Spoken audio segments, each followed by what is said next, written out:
अस्सलाम वालेकुम। Welcome to my channel voice over by Amna Shah. I hope कि आप खुश होंगे। कहानी शुरू करने से पहले आपसे रिक्वेस्ट है कि अगर आपको मेरा कंटेंट पसंद आता है तो प्लीज़ मेरे चैनल को सब्सक्राइब करें।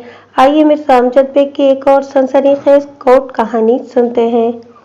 ये उन दिनों का जिक्र है जब टेक्सटाइल इंडस्ट्री कराची में बामे उरूज पर थी। साइट एरिया की रौनकें इसी इंडस्ट्री के बायस कायम और दायम थी। आज अगर साइट एरिया की तरफ जाने का इत्तेफाक हो तो वहाँ की हालत इज़ार को देखकर दिल कुड़ता है। इंडस्ट्रीज के नाम पर अब वहाँ सिर्फ चंद कारखाने चल रहे हैं। जिस जगह को आप रोशन और बारौनक देख चुके हों, वहाँ की वीरानी और बेसरो सामानी निश्तर बनकर दिल में उतर जाती है। इस तबाहाली और बर्बादी के लिए हम किसी को गैर को इल्ज़ाम नहीं दे सकते। कराची की सनत खुसूसन टेक्सटाइल इंडस्ट्रीज को तबाह व बर्बाद करने में हुनूद व यहूद व नसारा में से किसी का हाथ कार फरमा नहीं। लिहाजा फैशन के तौर पर आप उन्हें मतून नहीं कर सकते। ये सब खुद हमारा अपना किया धरा है। हमारा दुश्मन हमारे अंदर ही छुपा बैठा है। लिहाजा दिल जलाने वाली बातें एक तरफ रखकर हम उस तफरी की तरफ चलते हैं, क्योंकि बहैसियत कौम हमारा मिजाज कुछ ऐसा ही बन चुका है। इसी साइट एरिया जिसका ऊपर जिक्र किया गया है, इसमें जब्बार नामी एक शख्स की टेक्सटाइल मिल थी। ये मिल पैदावार और माल की क्वालिटी के हवाले से टॉप 10 में शुमार की जाती थी। जब्बार साहब दिन दुगनी और रात चौगनी तरक्की कर रहे थे कि अचानक एक रोज इंकिशाफ हुआ कि वो किसी खतरनाक दिमागी बीमारी में मुब्तला हो गए हैं। अच्छे खासे चलते फिरते एक दिन इन्हें चक्कर आया और वो घर से निकलकर गाड़ी की तरफ जाते हुए गिर गए और गिरते ही बेहोश हो गए। घर में बीवी के अलावा चंद मुलाजिम मौजूद थे। जैसे इन लोगों को जब्बार साहब के गिरकर बेहोश होने की खबर मिली, वो भागम भाग चाय पकुआ पर पहुंचे और फिर जब्बार साहब की बीवी नाजिया फिलफौर इन्हें गाड़ी में डालकर एक प्राइवेट हॉस्पिटल ले गई। वो लोग डिफेंस सोसाइटी के एक आलीशान बंगले में रहते थे, लिहाजा प्राइवेट अस्पताल का महंगा तरीन इलाज उनके लिए कोई मसला नहीं था। जब्बार साहब की टेक्सटाइल मिल बेतहाशा कमा रही थी और खर्च करने वाले सिर्फ दो अफराद थे, यानी नंबर 1 जब्बार साहब और नंबर 2 इनकी अहलिया नाजिया। इनकी शादी को लगभग 2 साल हो गए थे, लेकिन अभी तक इनके यहाँ औलाद नहीं हुई थी। जब्बार साहब की जिंदगी का एक दिलचस्प पहलू शादी के हवाले से यह भी था कि नाजिया इनकी दूसरी बीवी थी। इनकी पहली बीवी फरखुंदा ने कोर्ट में मुकदमा दायर करके जब्बार साहब से खुला ले ली थी। फरखुंदा की एक बेटी थी ताहिरा, जो जाहिर है कि जब्बार साहब की भी बेटी थी। लेकिन ताहिरा ने अपनी मां के साथ रहने का फैसला किया था और वो फरखुंदा के साथ नॉर्थ नाजबाबाद के एक छोटे से बंगले में रहती थी। ताहिरा के मुताबिक जब्बार साहब ने उसकी अम्मी के साथ नाइंसाफी और जुल्म किया था। जब फरखुंदा बीवी की हैसियत से जब्बार के साथ रह रही थी, इसी दौरान में जब्बार साहब ने नाजिया से दूसरी शादी कर ली थी। फरखुंदा हर जुल्म और ज्यादती बर्दाश्त कर सकती थी, लेकिन सोतन का वजूद किसी भी कीमत पर उसे गवारा नहीं था। उसने जब्बार की खातिर बड़ी कुर्बानियां दी थीं और उसे जमीन से उठाकर आसमान तक पहुंचाने में भी फरखुंदा ही का हाथ कार फरमा था। वो जब्बार से बहुत मोहब्बत करती थी। वो लोग हंसी खुशी जिंदगी गुजार रहे थे कि जब्बार साहब ने नाजिया से दूसरी शादी कर ली थी, और वो भी एक जवान बेटी की मौजूदगी में। जब्बार के इस अमल पर माँ बेटी ने अपने शदीद तरीन रद्द अमल का इजहार किया था। एक आध माह तक घर मैदान कारजार का नमूना पेश करता रहा। न तो जब्बार ने किसी किस्म की पसपाई इख्तियार की और न ही वो माँ बेटी किसी मुसालहत के लिए तैयार हुई। वो यकजान दो कालिब हो गई थीं और इनका सिर्फ एक ही मुश्तरका मुतालबा था कि जब्बार अपनी दूसरी बीवी को छोड़कर राह रास्त पर आ जाए तो वो इसके साथ रहने को तैयार है, वरना इनकी राहें अलग हो जाएंगी। दूसरी जानिब जब्बार का मौक़िफ़ ये था कि वो नाजिया को किसी कीमत पर नहीं छोड़ सकता। उसने नाजिया से बाकायदा निकाह किया है, वो इसकी बीवी है और नाजिया को उसने अलग बंगले में रखा हुआ है। फिर इन माँ बेटी को क्या तकलीफ है? माँ बेटी अपनी तकलीफ का इजहार बहुत खुलकर कर चुकी थी। वो किसी भी कीमत या किसी भी शर्त पर सरेंडर करने को तैयार नहीं थी। वो एक ही स्लोगन के साथ साबित कदमी से आगे बढ़ रही थी, या हम नहीं या तुम नहीं। जब ये क्लेश बहुत ज्यादा बढ़ गया तो एक रोज नाजिया ने अपने शौहर को मशवरा दिया, आप खामखा क्यों टेंशन लेते हैं? वो जो चाह रही हैं कर डालें। वो से मुराद नाजिया की फरखुंदा थी। जब्बार ने झुंझुलाए हुए लहजे में कहा, तुम जानती हो वो क्या चाहती है? وہ آپ کی زندگی سے ہمیشہ ہمیشہ کے لیے نکلنا چاہتی ہے۔ نازیہ نے باشکاف الفاظ میں کہا، اس کی ساری کوششیں اسی مقصد کو حاصل کرنے کے لیے ہیں۔ یہ تو میں بھی جانتا ہوں، جبار نے برہمی سے کہا، لیکن وہ جو کچھ بھی کر رہی ہے سراسر زیادتی ہے۔ میں نے دوسری شادی کر کے کوئی گناہ نہیں کیا، ہمارا مذہب اور قانون اس بات کی اجازت دیتا ہے، اور پھر میں نے فرخندہ کے ساتھ کوئی ناانصافی نہیں کی۔ وہ لمحے بھر کو سانس لینے کے لیے رکا اور پھر اضافہ کرتے ہوئے بولا، میں نے دوسری شادی کے بعد تمہیں ایک سوتن کی شکل میں اس کے اوپر مسلط نہیں کیا۔ تم الگ بنگلے میں رہ رہی ہو اور وہ ماں بیٹی الگ بنگلے میں ہیں، اور یہ دونوں بنگلے ڈیفنس سوسائٹی ہی میں واقع ہیں۔ میں نے رہائش کے معیار میں کوئی فرق نہیں آنے دیا، پھر ان ماں بیٹی کی ضروریات اور اخراجات کا بھی پورا خیال رکھا ہوا ہے۔ تمہارے پاس بھی رہتا ہوں اور ان کے پاس بھی جاتا ہوں۔ اپنے تئیں میں دونوں گھروں کے فرائض بڑی دیانتداری سے نبھا رہا ہوں۔ پھر بھی اگر فرخندہ کو کوئی تکلیف ہے تو اس کا علاج میرے پاس نہیں ہے آپ کے پاس۔ اس کا علاج آپ ہی کے پاس ہے۔ نازیہ نے ایک لفظ پر زور دیتے ہوئے کہا، وہ چھٹکارا چاہ رہی ہے نا؟ بس آپ اسے آزاد کر دیں۔ اللہ اللہ خیر صلاح۔ میں اس عورت کو اتنی آزادی اور آسانی سے نہیں چھوڑوں گا نازیہ، جبار نے سنسناتے ہوئے لہجے میں کہا۔ اس نے مجھے ذہنی اذیت سے دوچار کیا ہے۔ بڑی چالاکی کے ساتھ اس نے طاہرہ کو بھی اپنا ہم نوا بنا لیا ہے۔ وہ اپنے باپ کو یعنی مجھے پہچانتی بھی نہیں۔ کیا میں نے اسی دن کے لیے پال پوس کر اسے بڑا کیا تھا؟ وہ سانس ہموار کرنے کو تھما اور پھر چپتے ہوئے لہجے میں وضاحت کی، میں اس عورت کو بہت رگڑا دوں گا نازیہ۔ خواہ آپ اپنے لیے مزید اذیت کا سامان کریں گے۔ نازیہ نے برا سا منہ بناتے ہوئے کہا، میری ماں نے تو اسے فارغ کر کے پرسکون ہو جائیں۔ میں اسے کبھی از خود فارغ نہیں کروں گا، وہ بڑے عزم سے بولا۔ تو اس کام کے لیے وہ عدالت سے بھی رجوع کر سکتی ہے، نازیہ نے کہا۔ اس کے تیور تو یہی بتاتے ہیں کہ وہ کسی بھی قیمت پر امن و سکون کی راہ اختیار نہیں کرے گی۔ اگر آپ نے اس کا مطالبہ پورا نہ کیا تو وہ خلا کے لیے قانونی چارہ جوئی کر سکتی ہے۔ یہ حق تو بہرحال قانون اسے دیتا ہے نا؟ بے شک یہ اس کا حق ہے، جبار نے تائیدی انداز میں گردن ہلاتے ہوئے کہا۔ وہ یہ شوق پورا کرنے کے لیے ضرور عدالت کا دروازہ کھٹکھٹائے اور خلا حاصل کر لے۔ اس طرح اسے میری طرف سے ملنے والی ہر مراد اور ہر الاؤنس سے ہاتھ دھونا پڑیں گے۔ وہ 2 صفحات پر مشتمل عدالتی فیصلے کے ساتھ گھر جائے گی، لیکن کون سے گھر؟ وہ سوالیہ انداز میں رکا اور پھر خود ہی وضاحت کرتے ہوئے بولا، خلا حاصل کرنے کے بعد وہ یقیناً میری بیوی نہیں رہے گی، لہٰذا میرا گھر بھی اس کا گھر نہیں ہو سکتا۔ اسے اپنی رہائش کے لیے الگ ہی کہیں بندوبست کرنا ہوگا۔ اور ایک بات کان کھول کر سن لو نازیہ۔ نازیہ نے کان کھولے یا نہیں، البتہ آنکھیں پوری طرح کھولتے ہوئے وہ بولی، کون سی بات جبار؟ یہ جو میری صاحبزادی ہے نا طاہرہ، وہ ایک لفظ پر زور دیتے ہوئے بولا، یہ ابھی تو فرخندہ کے ٹرانس میں ہے، لیکن اگر فرخندہ عدالت سے خلا لے کر مجھ سے الگ ہو جاتی ہے تو چند ہی دنوں میں طاہرہ کو دن میں تارے اور رات میں نظارے نظر آ جائیں گے۔ یہ زیادہ عرصے تک فرخندہ کے ساتھ نہیں رہ سکے گی، اسے ایک دن میرے پاس واپس آنا ہوگا۔ اگر ایسا ہوا تو یہ بہت اچھی بات ہوگی، نازیہ نے بہت آہستگی سے کہا۔ طاہرہ میرے لیے ایک بیٹی جیسی ہے، میں اسے اپنے ساتھ رکھ کر ایک ماں کا پیار اور توجہ دوں گی۔ تمہارے اندر بڑی گنجائش ہے نازیہ، وہ ستائشی نظر سے اسے دیکھتے ہوئے بولا، میں اسی لیے تو تمہاری قدر کرتا ہوں۔ یہ گنجائش ہمیشہ موجود رہے گی، وہ بڑے فخر سے بولی، اس کا مطلب ہے کہ آپ سدا میری قدر کرتے رہیں گے۔ انشاءاللہ، وہ بڑے وثوق سے بولا۔ ان میاں بیوی کے درمیان جو گفتگو ہوئی تھی اور اس جھگڑے کے جو نتائج ڈسکس کیے گئے تھے، بعد ازاں ہو بہو وہی پیش آ گیا۔ فرخندہ نے ایک روز عدالت سے خلا حاصل کر لی اور اپنی بیٹی طاہرہ کے ہمراہ ناز نازم آباد کے ایک چھوٹے سے بنگلے میں منتقل ہو گئی۔ جبار اور نازیہ امن و سکون سے زندگی گزارنے لگے۔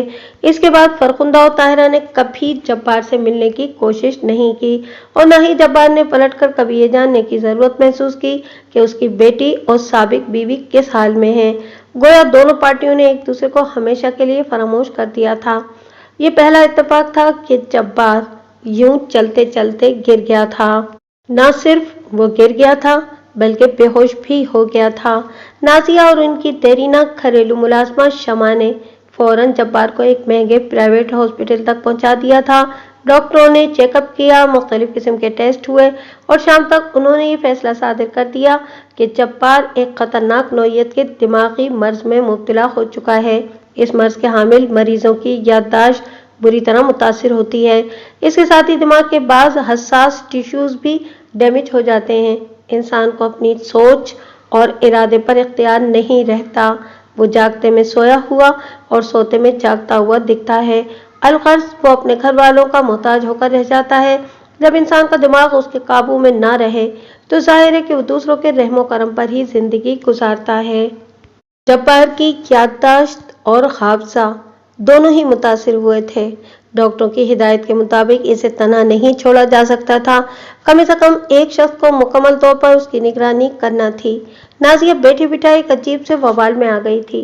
2 दिन के बाद अस्पताल वालों ने डॉक्टर की इजाज़त से जब्बार को डिस्चार्ज कर दिया था। कल आने से पहले नाजिया ने डॉक्टर से पूछा था, अस्पताल आने से पहले तो ये बिल्कुल ठीक ठाक थे। अगर ये ठीक ठाक थे तो फिर अस्पताल लाने की क्या ज़रूरत थी? डॉक्टर ने सवालिया अंदाज में नाजिया को देखा। मेरा ये मतलब नहीं था डॉक्टर, वो जल्दी से तस्हीह करते हुए बोली। मैं ये कहना चाह रही थी कि ये तो भले चंगे थे, ये अचानक इतने संगीन मर्ज में कैसे मुब्तला हो गए?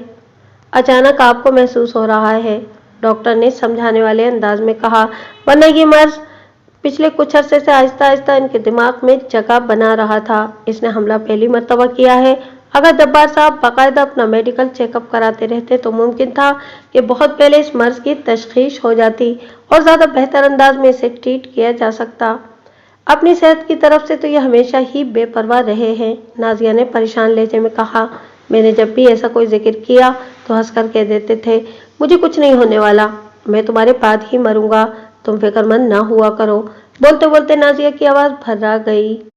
डॉक्टर ने हमदर्दी भरे लहजे में कहा, मौत और जिंदगी तो खुदा के हाथ में है, लेकिन मैं मरीज के सिलसिले में आपको यही हिदायत करूंगा कि इन्हें कम से कम 6 माह तक कड़ी निगरानी में रखने की ज़रूरत है। एक लम्हे के लिए भी तनहा छोड़ना खतरनाक साबित हो सकता है। मैं पूरी तवज्जो और तनदही से इनका इलाज करूंगा और हफ्ते में एक बार आप चेकअप के लिए भी मेरे पास लाएं। मुझे उम्मीद है कि 6 माह अगर आपने निहायत पाबंदी के साथ इनका इलाज करा लिया तो इतनी बेहतरी ज़रूर आ जाएगी कि इन्हें निगरानी की ज़रूरत पेश न आए। वो लम्हे भर के लिए सांस लेने को रुका और फिर इजाफा करते हुए बोला, इसके बाद मजीद 6 माह का इलाज होगा। मुझे उम्मीद है कि जब तक ये नॉर्मल हो जाएंगे और ज़िंदगी के तमाम कामों में सेहतमंद इंसानों की तरह हिस्सा लेने लगेंगे। अल्लाह आपकी ज़बान मुबारक करे डॉक्टर साहब, बेसाख्ता नाजिया के मुंह से निकला और फिर इसने तशवीश भरे लहजे में पूछा, क्या अभी ये फैक्ट्री नहीं जा सकते? कतई नहीं, डॉक्टर ने नफी में गर्दन हिलाई। कभी भूल कर भी ये गलती न कीजिएगा। अगर मैंने अपनी निगरानी में फैक्ट्री ले जाना चाहूँ तो? या आप मरीज के साथ बहुत बड़ी ज्यादती करेंगी, डॉक्टर ने दो टोक अंदाज में कहा। अगर आपने इन्हें घर में आराम न करने दिया तो दोबारा भी अटैक हो सकता है और दूसरा अटैक इतना खतरनाक होगा कि इनकी जिंदगी की कोई जमानत नहीं दी जा सकती। डॉक्टर की बात सुनकर नाजिया डर गई और फिर खौफजदा लहजे में बोली, ठीक है, मैं इन्हें घर तक महदूद रखूंगी। मैं और शमा मिलकर इनका ख्याल रखेंगे। शमा कौन? डॉक्टर ने बरसबीले तस्करा पूछ लिया। नाजिया ने बताया कि शमा हमारी घरेलू मुलाजमा है, तवील अरसे से वो हमारे घर में काम कर रही है। इसकी हैसियत घर के फर्द जैसी है, हम शमा पर पूरा भरोसा कर सकते हैं। दैट्स गुड, डॉक्टर ने इत्मीनान से गर्दन हिलाई और बोला।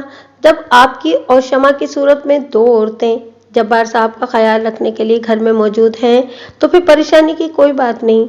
आप इन्हें अपनी निगरानी में घर में आज़ादाना हरकत की इजाज़त दे सकती हैं। इनके साथ बैठकर खाना खाएं, टीवी देखें, बातें करें और लॉन में चहलकदमी करें। बस इन्हें जहनी तनाव और दबाव से दूर रखना है। इसीलिए मैं इनके फैक्ट्री जाने पर भी पाबंदी लगा रहा हूँ। लेकिन डॉक्टर साहब, वो उलझनज़दा अंदाज में बोली, इनके बगैर फैक्ट्री कैसे चलेगी? इनका रोजाना फैक्ट्री जाना बहुत ज़रूरी है। पिछले 4-5 दिन में इधर कई मसले उठ खड़े हुए हैं। अब फैक्ट्री वगैरह के मामलात की देखभाल भी आप ही को करना होगी, डॉक्टर ने गहरी संजीदगी से कहा और फिर पूछा, क्या जब्बार साहब ने फैक्ट्री में कोई मैनेजर वगैरह नहीं रखा हुआ? मैनेजर तो है, नाजिया ने जवाब दिया, लेकिन वो सिर्फ इंतजामी मामलात देखता है। रुपए पैसे का हिसाब किताब जब्बार साहब के पास रहता है। तो ठीक है, इसमें तो कोई मुश्किल ही नहीं, डॉक्टर ने बेपरवाही से कंधे उचकाए और ठहरे हुए लहजे में बोला। मैनेजर को इंतजामी उमूर की निगरानी करने दें, माली मामलात को आप अपने हाथ में रखें। हर रोज सुबह में आप 1 आध घंटे के लिए फैक्ट्री का चक्कर लगा लिया करें। मैनेजर आपको फैक्ट्री की ज़रूरियात के बारे में ब्रीफ कर दिया करेगा। मेरा ख्याल है कि आप बड़ी आसानी से इस सिचुएशन को टैकल कर लेंगी। और फिर वो लम्हे भर के लिए रुका और फिर एक गहरी सांस छोड़ने के बाद इजाफा करते हुए बोला, सिर्फ 6 माह की तो बात है, इसके बाद जब्बार साहब फैक्ट्री जाने के काबिल हो जाएंगे। नाजिया मुतमईन होकर घर आ गई। वैसे वो डॉक्टर उसे बहुत अच्छा लगा था और उसका मशवरा भी नाजिया को पसंद आया था। आमतौर पर डॉक्टर मरीज के लवाहिकीन से इतनी तफसीली गुफ्तगू नहीं किया करते। डॉक्टरी एक अजीबोगरीब एंटी सोशल पेशा है। इस प्रोफेशन में इतनी ज़्यादा मसरूफियत है कि एक डॉक्टर मुआशरे और उसके अमूमी मिजाज और रवायात से बहुत दूर हो जाता है। अगर ये कहा जाए कि वो मरीज, क्लिनिक और अस्पताल को प्यारा हो जाता है तो इसमें किसी शक व शुबे की कोई गुंजाइश नहीं निकाली जा सकती। डॉक्टर की हिदायत के मुताबिक इलाज जारी रहा, लेकिन 6 माह गुजर जाने के बाद भी कोई खास फर्क नहीं मिला देखने को। डॉक्टर कोई हतमी और दो टोक बात नहीं कर रहा था। उसका कहना था कि इस नौइयत के दिमागी अमराज को ठीक होने में बाज़ औक़ात अंदाजे से कहीं ज़्यादा वक्त लग जाता है। नाजिया ज़हनी तौर पर बहुत परेशान रहने लगी थी। एक परेशान हाल इंसान शॉर्टकट की तरफ बआसानी चला जाता है, और ख़ास तौर पर जब दाएं बाएं राहें दिखाने वाले मौजूद हों तो ये काम और भी सहल हो जाता है। नाजिया भी शॉर्टकट के चक्कर में पड़कर तारीक राहों की तरफ निकल गई थी। उसके चंद करीबी जानने वाली चालाक लोमड़ियों ने उसे एक नई राह सुझाई। नाजिया, तुम कितनी सीधी और बेवकूफ़ हो, एक हमदर्द औरत ने उससे कहा। क्यों, मैंने ऐसा क्या कर दिया? उसने मस्कुरा हमदर्द से पूछा। तुमने सिर्फ एक ही तरफ ध्यान लगा रखा है, वो औरत राजदाराना अंदाज में बोली। मैं समझी नहीं। नाजिया ने हैरत भरी नज़र से उसे देखा। वो बोली, तुम्हारा ख्याल है कि जब्बार को कोई जहनी बीमारी हो गई है और डॉक्टर इसको बिल्कुल ठीक कर देंगे? हाँ, अगर मैं ऐसा सोच रही हूँ तो इसमें गलत क्या है? नाजिया अभी तक इस औरत के बात का मकसद नहीं जान सकी थी। हर काम डॉक्टरों के बस का नहीं होता, वो औरत गहरी नज़र से नाजिया को देखते हुए बोली। इसलिए खामखा वक्त और पैसा बर्बाद करने का कोई फायदा नहीं। तुम्हें जो भी कहना है खुल कर करो, नाजिया ने बेजारी से कहा। मेरे पल्ले कुछ भी नहीं पड़ रहा। अगर जब्बार का इलाज डॉक्टर नहीं करेंगे तो फिर कौन करेगा? क्या तुमने कभी फरखुंदा के बारे में सोचा है? फरखुंदा? वो चौंक कर बोली। क्यों, उसे क्या हुआ है? उसे कुछ नहीं हुआ, बल्कि उसने कुछ किया है, वो औरत सिटपटाकर बोली। तुम या तो बहुत ही सीधी हो या फिर वाकई बेवकूफ़ हो। मुझे लगता है कि तुम्हारी साबिक सौतन ने तुमसे दुश्मनी की है। जब्बार की बीमारी में उसी का हाथ हो सकता है। मगर कैसे? नाजिया की परेशानी में तशवीश दर आई। सिफली से, वो इंकिशाफ अंगेज लहजे में बोली। तुम्हारा मतलब है कि फरखुंदा ने जब्बार पर कोई सिफली वगैरह कराया है? नाजिया ने उलझन सदा नजर से इस औरत को देखा। इसीलिए वो जहनी और दिमागी तौर पर बीमार हो गया है? बिल्कुल बिल्कुल यही बात है, और मुझे इस बात का 101% यकीन है नाजिया, वो औरत हाथ पर हाथ मारते हुए बोली। तुमने फरखुंदा से उसका शौहर छीना है, कम से कम वो तो ऐसा ही समझती है। इसीलिए इससे बड़ी दुश्मन तुम्हारी कोई और हो ही नहीं सकती। वो तुम्हें अजियत पहुंचाने और जब्बार से इंतकाम लेने के लिए किसी भी सतह तक जा सकती है। अगर डॉक्टरों के इलाज से जब्बार की बीमारी में 19-20 का फर्क भी पड़ा होता तो शायद नाजिया का ध्यान किसी सिफली वगैरह की तरफ न जाता। मायूसी को इसीलिए गुनाह अजीम कहा गया है कि मायूस और नाउमीद इंसान बड़ी आसानी और तेजी से गुमराही की राह पर चल निकलता है, और ऐसी राहों के मुसाफिर अपनी दुनिया और आखिरत दोनों तबाह कर लेते हैं। नाजिया ने इसी औरत को अपना मुशीर बना लिया और पूछा, मुझे कैसे पता चलेगा कि फरखुंदा ने जब्बार पर कोई गंदा अमल कराया है? एक बहुत ही पहुंचे हुए बाबा को मैं जानती हूँ, वो औरत राजदाराना लहजे में बोली। मैं तुम्हें उनके पास लेकर जाऊंगी, वो हिसाब लगाकर सब कुछ ठीक ठीक बता देंगे, और मुझे पक्का यकीन है कि बाबा वही बताएंगे जिसका शक मैंने इजहार किया है।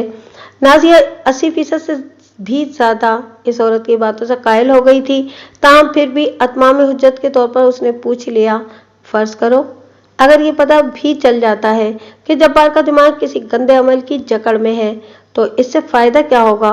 मैं तो चाहती हूँ कि जब्बार सेहतयाब हो जाए। तुम्हारा शौहर बिल्कुल हट्टा कट्टा और जहनी तौर पर सेहतमंद हो जाएगा, वो औरत बड़े वसूख से बोली। बाबा सिर्फ मर्ज की तशखीस ही नहीं करते बल्कि हर किस्म के काले पीले की काट के भी माहिर हैं।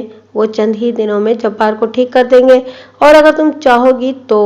वो लम्हे भर को रुक कर पुरस्कार अंदाज में खामोश हुई और फिर ड्रामाई लहजे में इजाफा करते हुए बोली, तो वो लौट पलट भी कर देंगे। लौट पलट? नाजिया ने मुतामिलाना अंदाज में इसे देखा और पूछा, ये क्या होता है? यह भी एक तरह का बड़ा खतरनाक अमल होता है, इस औरत ने बताया। कोई माहिर आमिल जब किसी मुतासिरा शख्स को सिफरी के असरात से बाहर लाने के लिए मखसूस अमल करता है तो इसी के अंदर वो अगर ज़रूरत हो तो लौट पलट का इजाफा भी कर देता है, जिसका मतलब ये होता है कि जब मुतासिरा शख्स सिफरी की कार्ड से बिल्कुल ठीक हो जाएगा तो सिफली कराने वाले पर जवाबी वार होगा, यानी ये सिफली लौट पलट कर उसकी तरफ जाएगा और वो खुद को बचा नहीं पाएगा। नहीं बाबा, मुझे ऐसा कुछ नहीं कराना, नाजिया झुरझुरी लेते हुए बोली। तुम तो बड़ी खौफनाक बातें करती हो। मैं इसी में खुश हो जाऊंगी कि जब्बार सेहतियाब हो जाएं। बस तो फिर ठीक है, वो औरत मायनाखेज अंदाज में गर्दन हिलाते हुए बोली। कल तुम मेरे साथ आमिर बाबा के पास जा रही हो ना? नाजिया ने इस काम के लिए रजामंदी जाहिर कर दी।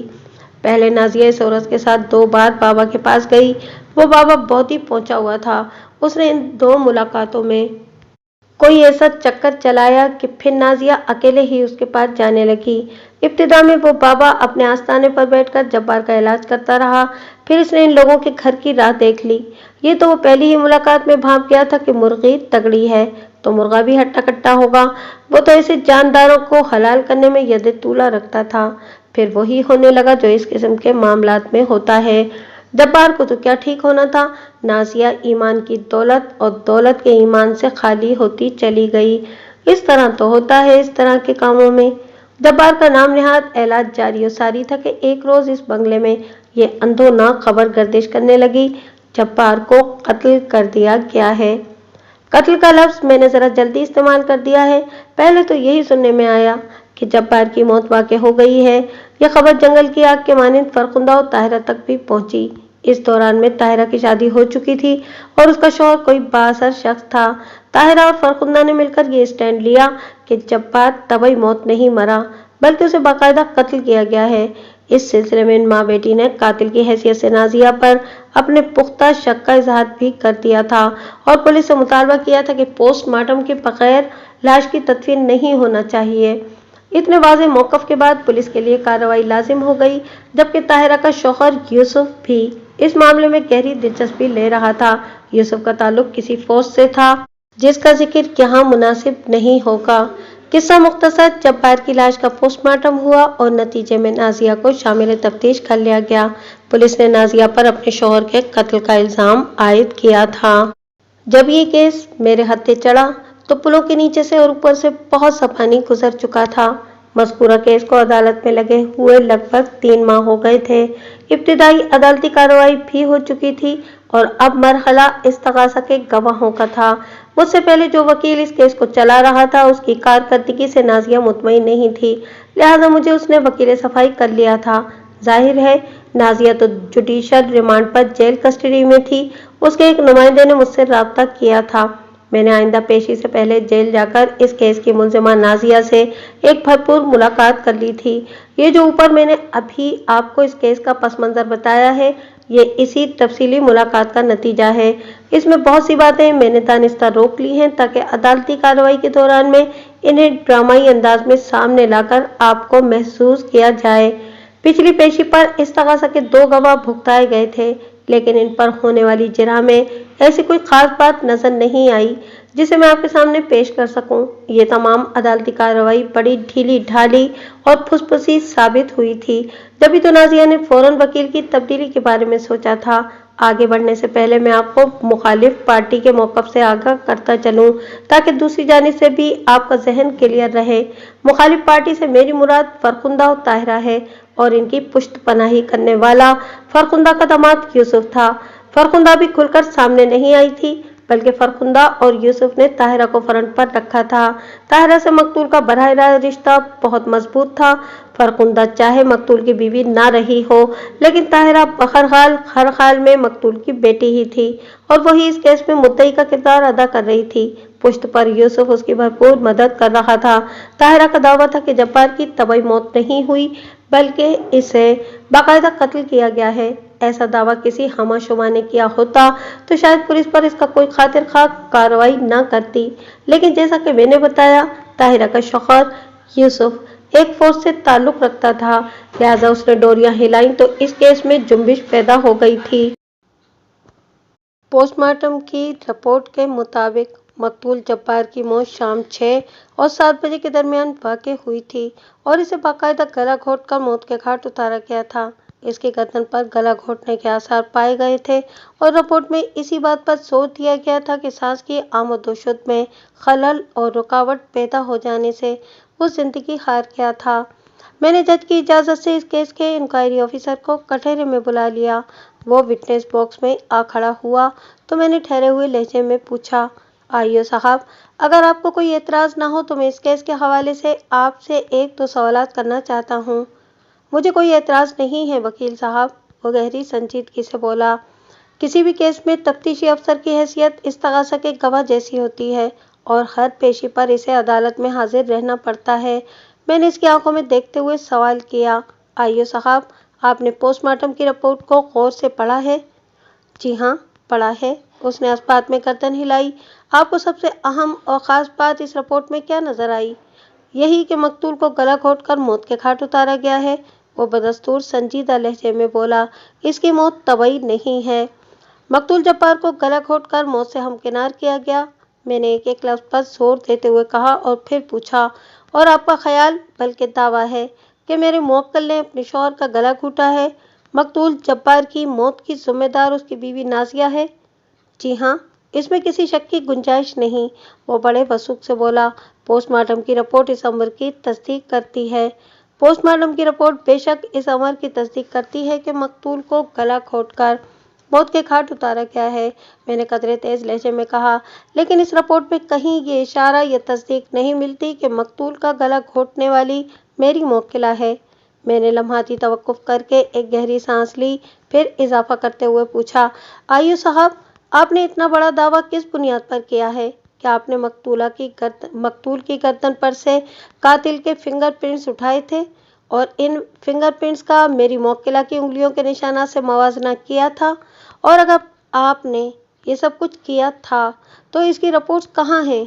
मुझे तो इस केस की फाइल में ऐसी कोई दस्तावेज नज़र नहीं आई। जनाब, मकतूल की गर्दन से फिंगरप्रिंट्स नहीं लिए गए थे, आइयो ने हिचकिचाहट आमेज लहजे में जवाब दिया। क्यों? मैंने इसे तेज नज़र से घूरा। इसकी ज़रूरत महसूस नहीं की गई, वो गोलमोल अंदाज में बोला। ज़रूरत महसूस नहीं की गई? मैंने तेज़ आवाज़ में कहा। वाह वाह, सुभान अल्लाह, आप तो कमाल के तफ्तीशी अफसर हैं। एक नहायती अहम तफ्तीश की आपको ज़रूरत ही महसूस नहीं हुई? क्या आपने कोई इस्तिखारा वगैरह कर लिया था क्या? बात यह है जनाब के, वो बात बनाते हुए बोला, ये मामला इतनी अफरा तफरी में हुआ कि फिंगरप्रिंट्स वगैरह उठाने की नौबत नहीं आई। हमने मकतूल की लाश को फिलफौर पोस्टमार्टम के लिए अस्पताल भिजवा दिया था। मकतूल की मौत पोस्टमार्टम रिपोर्ट के मुताबिक शाम 6 और 7 बजे के दरमियान वाक़ई हुई थी, मैंने चुभते हुए लहजे में कहा, जबकि पुलिस इस मामले में अगले रोज़ कूदी थी और इसी वक्त मकतूल की लाश को भी पोस्टमार्टम के लिए भिजवाया गया था। पुलिस कार्रवाई में इतनी ताख़ीर समझ में आने वाली बात नहीं आई हो साहब। इस ताख़ीर का सबब मुझे अच्छी तरह मालूम था, लेकिन मैं आईओ की ज़बान से अदालत के रिकॉर्ड पर रजिस्टर्ड करवाना चाहता था। जब ये सवाल किया था, वो ठहरे हुए लहजे में मुझसे पूछने लगा, वकील साहब, आप हमेशा हमसे सवालात करते रहे हैं, लेकिन अगर इजाज़त हो तो आज एक सवाल मैं भी आपसे करना चाहता हूँ। आपके सवाल का जवाब मैं उसके बाद दूंगा। जी पूछें, आप मुझसे क्या पूछना चाहते हैं? मैंने बड़ी रसान से कहा। आपने पुलिस को क्या कोई चिरागी जिन समझा हुआ है? मैं उसका सवाल सुनकर चौंका, लेकिन कोई सख्त जवाब देने की बजाय मैंने मुतदिल अंदाज में कहा, नहीं, मेरे ख्याल में पुलिस का ताल्लुक जिन्नात से नहीं, बल्कि ये लोग भी इंसान ही होते हैं। अल्लाह आपका भला करे, वो गहरी संजीदगी से बोला। शुक्र है आपने ये तो तस्लीम किया कि हम भी इंसान होते हैं। अब ये भी मान लें कि हमें गैब से इशारे होते हैं, ना ही हमने मुस्तकबिल बीनी या टेलीपैथी का इल्म सीख रखा है। जब तक हमें केस कार्रवाई के लिए बुलाया नहीं जाता या मकतूल या किसी मामूली गैर मामूली वाक़ये की हमें इतला नहीं मिलती, हम हरकत में नहीं आते। ये ठीक है कि मकतूल जब्बार की मौत शाम 6 और 7 बजे के दरमियान वाक़ हुई थी, लेकिन वो सांस दुरुस्त करने के लिए थमा, फिर अपनी बात मुकम्मल करते हुए बोला, लेकिन हमें इस वाक़े की इत्तला दूसरी सुबह मिली और हम फ़ौरन हरकत में आ गए। ये तो शुक्र है कि हमने मकतूल की लाश को पोस्टमार्टम के लिए भिजवा दिया, वरना मुलजिमा तो इसे कफनाने दफनाने का मुकम्मल इंतज़ाम कर चुकी थी। मुर्दा गया ज़मीन के अंदर, खेल ख़त्म, पैसा हज़म। आप अगली सुबह भी हरकत में इसलिए आए थे कि ऊपर से दबाव पड़ा था, मैंने तंज़िया अंदाज में कहा, लेकिन इसमें आपका कोई कसूर नहीं, असल कसूर तो आपकी तफ्तीश में छुपा हुआ है। आइयो साहब, हमारी तफ्तीश में कौन सा कसूर छुपा हुआ है? वह हैरत भरी नज़र से मुझे तकने लगा। मैंने उसकी आंखों में देखते हुए कहा, आप तफ्तीश के लिए जाए वकुआ यानी कि मकतूल के बंगले पर पहुंचे, जहां उसके कफन दफन की तैयारियां हो रही थीं। आपने बज़ोर बाजू इस अमल को रुकवाया और मकतूल की लाश को पोस्टमार्टम के लिए अस्पताल भिजवा दिया। क्या मैं गलत कह रहा हूँ? हरगिज़ नहीं, वो नफ़ी में गर्दन झटकते हुए बोला, यहाँ तक आपने बिल्कुल दुरुस्त बयान किया है, यहाँ तक दुरुस्त बयान फरमाया है। मैंने आइयो के अल्फाज को ज़ेरे लब दोहराते हुए कहा, इसके आगे का बयान ये है कि आपने बगैर फिंगरप्रिंट्स मैचिंग के मेरी मौक्किला को गिरफ्तार कर लिया। आपके पास इस बात का क्या सबूत है कि मेरी मौक्किला ने अपने शौहर को गला घोंटकर मौत के घाट उतारा है? सबसे बड़ा सबूत यह है कि पोस्टमार्टम इस बात की निशानदेही करती है। किस बात की निशानदेही करती है? मैंने इसकी बात पूरी होने से पहले ही पूछ लिया। इस बात की निशानदेही कि मकतूल को गला घोंटकर जिंदगी से महरूम किया गया है। वो गड़बड़ाए हुए लहजे में बोला, मकतूल की गर्दन के मुख्तलिफ हिस्सों पर गला दबाए जाने के मखसूस आसार मिले हैं। मुझे आपकी इस बात से कतन कोई इख्तिलाफ नहीं कि मेरी मौक्किला के शौहर को गर्दन दबाकर इस दुनिया से उस दुनिया में मुंतकिल किया गया है, मैंने ठहरे हुए लहजे में कहा, लेकिन इस हकीकत से ये कहाँ साबित होता है कि इस केस की मुलजिमा और मेरी मौक्किला ने यह कातिलाना इक़दाम किया है? वो एक मरतबा फिर मुझसे बोला, वकील साहब, मैं अभी आपके सवाल का जवाब देता हूँ, पहले आप मुझे एक बात बताएं। इस इंक्वायरी ऑफिसर पर जिरह करते हुए मुझे लुत्फ आने लगा था, लिहाजा मैंने बड़ी फराख दिली से कहा, हाँ जनाब, कौन सी बात? क्या आपको मालूम है मकतूल के कितने बच्चे थे? मैंने तफरीह लेने वाले अंदाज में कहा, यानी आप मुझसे मेरी मौक्किला की औलाद के बारे में सवाल कर रहे हैं? जी हाँ, ये एक ही बात है, वो सरसरी अंदाज में बोला। ये एक बात नहीं है आइयो साहब, मैंने मायना खेज लहजे में कहा, आप एक बहुत बड़ी हकीकत को फरामोश कर रहे हैं। कौन सी हकीकत? उसने चौंक कर मेरी तरफ देखा और पुड़पुड़ाने वाले अंदाज में बोला, मकतूल और मुलजिम आपस में मियाँ बीवी थे, मुलजिम के बच्चे मकतूल के बच्चे ही तो कहलाएंगे, इसी तरह मकतूल की औलाद को मुलजिम की औलाद कहा जाएगा। आप यहीं पर तो गलती कर रहे हैं किबला, मैंने सनसनीखेज अंदाज में कहा। आप मेरी गलती की तस्सीह फरमा दें, वो तंजिया लहजे में बोला। यहाँ तक तो आपका बयान दुरुस्त है कि मुलजिमा की औलाद को मकतूल की औलाद कहा जाएगा, क्योंकि मकतूल उसका पहला शौहर था, लेकिन ये कहना गलत होगा कि मकतूल की औलाद मुलजिमा की औलाद कहलाएगी। मैंने वजाहत करते हुए कहा, मकतूल के सिर्फ वो बच्चे जो मुलजिमा के वतन से पैदा हुए हों, वो ही उसकी औलाद कहलाने का हक रखते हैं, जबकि जो औलाद मकतूल की साबिक बीवी फरखुंदा ने पैदा की वो मुलजिमा की औलाद नहीं कहलाएगी। जैसा कि इस केस की मुद्दई ताहिरा मकतूल की बेटी तो है, लेकिन इसे मुलजिमा की बेटी हरगिज़ नहीं कहा जा सकता। आप तो बात को किसी और तरफ ले गए हैं, वो अपने चेहरे पर बेजारी तारी करते हुए बोला। मेरे सवाल का हरगिज़ ये मतलब नहीं था, आप तो किसी दाई अम्मा की तरह रिश्तों की गहराई में उतर गए हैं। उसका तबसरा मुझे कतई पसंद नहीं आया, मैंने तुर्की व तुर्की कहा। आपने जिस अहमकाना अंदाज में सवाल पूछा था, उसका सीधा और खरा जवाब तो यही हो सकता था जो मैंने आपको दिया है। वैसे बाय द वे, मैंने लम्हाती तवक्कुफ के बाद वजाहत करते हुए पूछा, आइयो साहब, आपके इस सवाल का असल मकसद क्या था? मैं आपकी ज़बान से ये जानना चाहता था कि मकतूल और मुलजिमा के अलावा इस घर में इनके कितने बच्चे रिहाइश पजीर थे।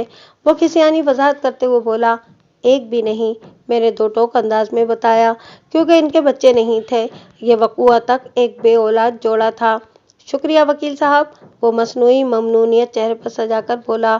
अब ये भी बता दें कि घर में मुलाजमीन की कितनी तादाद थी? सिर्फ एक, मैंने हतमी लहजे में जवाब दिया। देरीना घरेलू मुलाजमा शमा ये लोग ड्राइविंग खुद करते थे, दीगर मुलाजमीन का बखेड़ा इन्होंने पाला नहीं था। सफाई सुथराई, धुलाई और खाने पीने के तमाम तर मामलात के लिए शमा ही काफ़ी थी। गोया आप इस बात की तस्दीक करते हैं कि इस बंगले में मकतूल, मुलजिमा और घरेलू मुलाजमा शमा के अलावा और कोई क़याम पजीर नहीं था। आइयो ने खासे जारहाना अंदाज में पूछा। वो इन लम्हात में खालिसतन वकील इस्तगासा का किरदार अदा कर रहा था।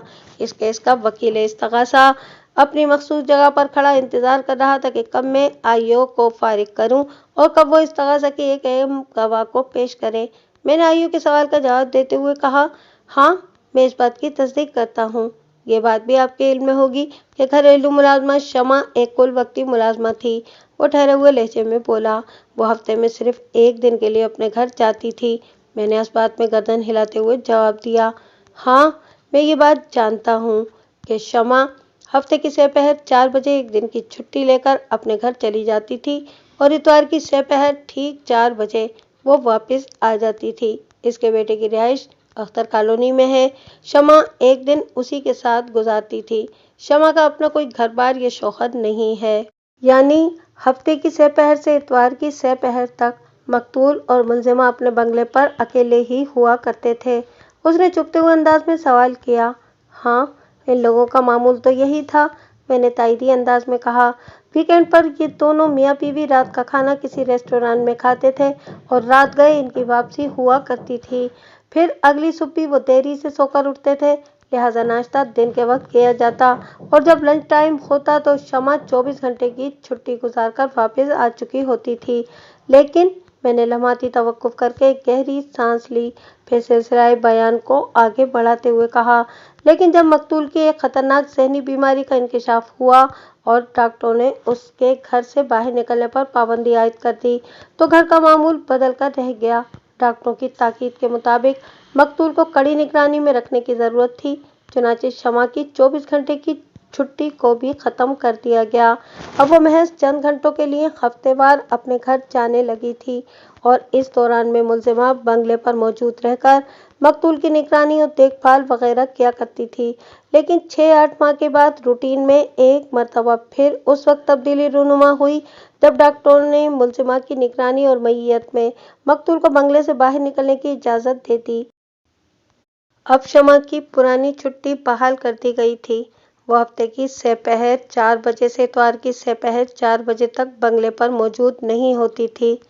इस तफसील से जवाब देने का बहुत शुक्रिया जनाब, वो खोखले लहजे में बोला और फिर पूछा, क्या आप बता सकते हैं कि बकुआ के रोज़ कौन सा दिन था? हफ्ता, मैंने फौरन जवाब दिया। यानी एन बकुआ के वक्त तेरी ना घरेलू मुलाजमा शमा मामूल की 24 घंटे वाली छुट्टी गुजारने अपने घर गई हुई थी और मकतूलों मुलजिमा के सिवा बंगले पर और कोई शख्स मौजूद नहीं था। आइयो ने अपनी दानिश में भड़क कांटे का सवाल किया था, लेकिन मेरे पास इसे लाजवाब करने के लिए बुतेरा मवाद मौजूद था। वो ये साबित करने की कोशिश में था कि वक़ुआ के वक्त जाए वक़ुआ पर सिर्फ मकतूल और मुलजिमा ही मौजूद थे। लिहाजा अगर मकतूल कत्ल हो गया था तो इसका सीधा साधा मतलब यही निकलता था कि इसे मुलजिमा ने मौत के घाट उतारा होगा। मैंने खकार कर गला साफ किया और आयु की दुखती हुई रग पर उंगली रखते हुए कहा, गालिबन आप इतनी तवील पूछताछ और तहकीक के बाद मुझे ये बावर कराने की कोशिश कर रहे हैं कि अगर आपने कातिल की हैसियत से मेरी मौक्किला को इस केस में नामजद किया है तो इसका ठोस सबब आपकी नज़र में ये है कि जाए हादसा या जाए वक़ुआ पर इस वक्त मुलजिमा और मकतूल के सिवा और कोई मौजूद नहीं था। लिहाजा मुलजिमा ने ही मकतूल की जान ली है ना? अब मैं और क्या कहूँ वकील साहब, वो फातिहाना नज़र से मुझे देखते हुए बोला।